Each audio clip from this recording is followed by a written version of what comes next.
Dungeons & Dragons can be very creative and allow you to do so many different things as a storyteller, as a dungeon master.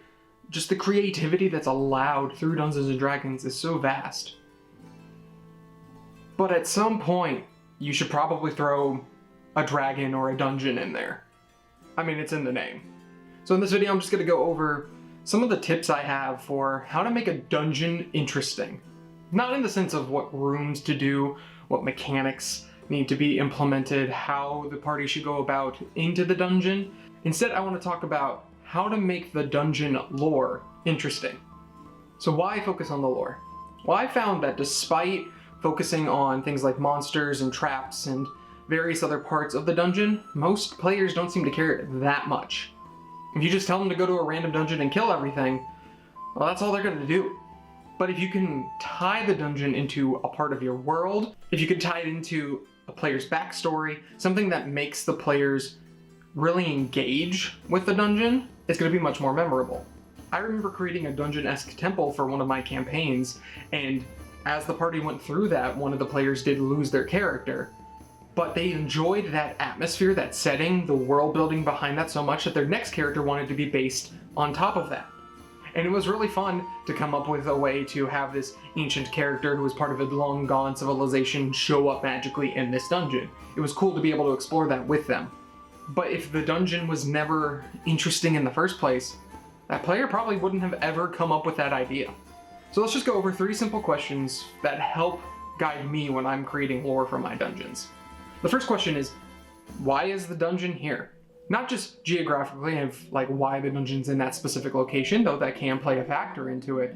It's more so talking about what is the purpose of the dungeon. There's a variety of different types of dungeons you can do. There's the vault dungeon that's designed to keep a specific item or creature or whatever locked inside because of the danger it poses to the outside world. It might have posed that danger in the ancient times, and so you get to have some fun creative storytelling with that, where you can talk about the ancient civilizations that took place in your world, while also having this interesting item or monster or whatever have you that the party is trying to seek after hidden in the dungeon.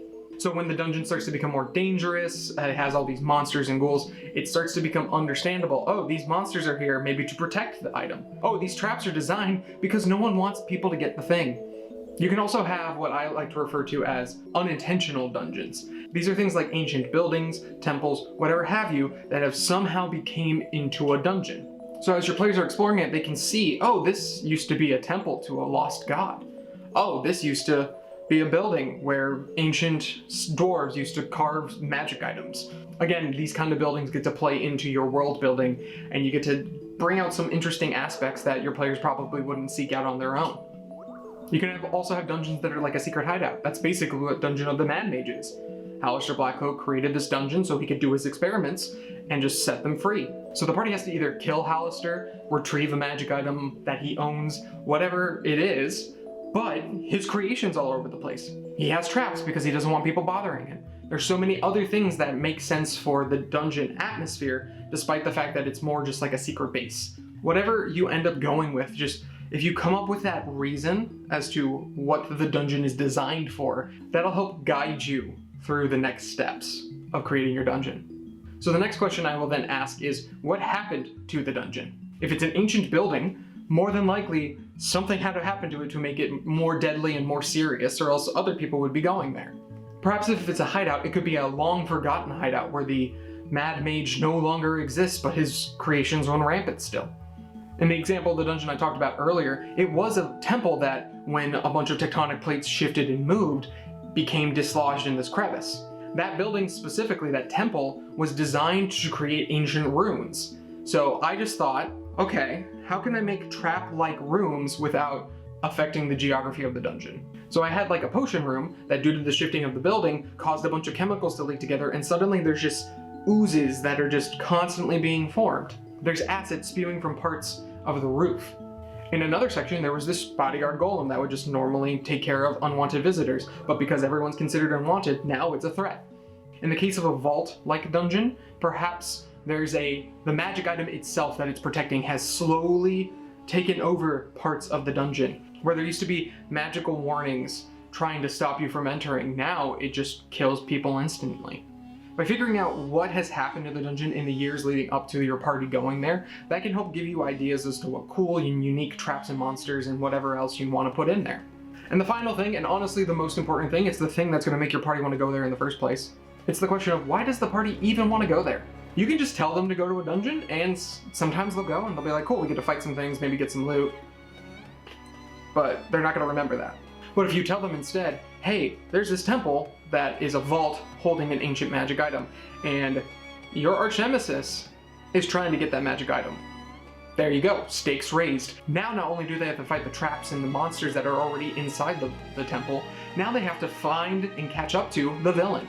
Perhaps you can tie it to one of their backstories. Perhaps there's a cleric that has these sacred texts that are hidden somewhere deep in the hideout of one of the villains. So these sacred texts are in Hallister Blackcloak's dungeon. Well, the party just wants the texts to get in and get out, but they have to deal with so many other things, and they don't want to get the ire of Hallister.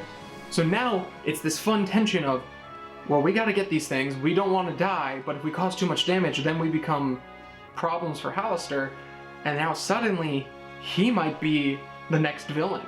Just finding a way to tie it to the party is gonna make it much more interesting. Even if originally your player's just going to the dungeon for a fest quest, if you find a reason to tie it to the characters, they're gonna be much more interested. It can be something even as simple as they go down a hallway and someone sees the shadow of an old mentor that is no longer alive. And they have this interaction dialogue back and forth with them, but the rest of the party gets to hear. Now that player gets to talk about their past and their backstory in a natural way. When, let's be honest, it wasn't natural. You kind of forced that. But it's going to make it much more interesting. It's going to make the party feel like, oh, hey, stuff's happening. When in actuality, it's just because this cave has a special smell that when you fail, you see hallucinations. So those are 3 questions that I use when I'm creating a dungeon in order to find ways to make it more interesting to the party. And honestly, from answering those questions, I start to flesh out other aspects of the dungeon, and it becomes much more interesting going forward. Anyway, I hope you enjoyed this video. If you do, like, comment, subscribe, do all the things that you're meant to do. I appreciate those of you who have been watching these videos, despite the fact that I haven't really uploaded that much. I'm going to try to upload again as much as I can. It's just motivation is really the big thing. But I appreciate all the kind words that have been said. So take care, and I'll see you next time.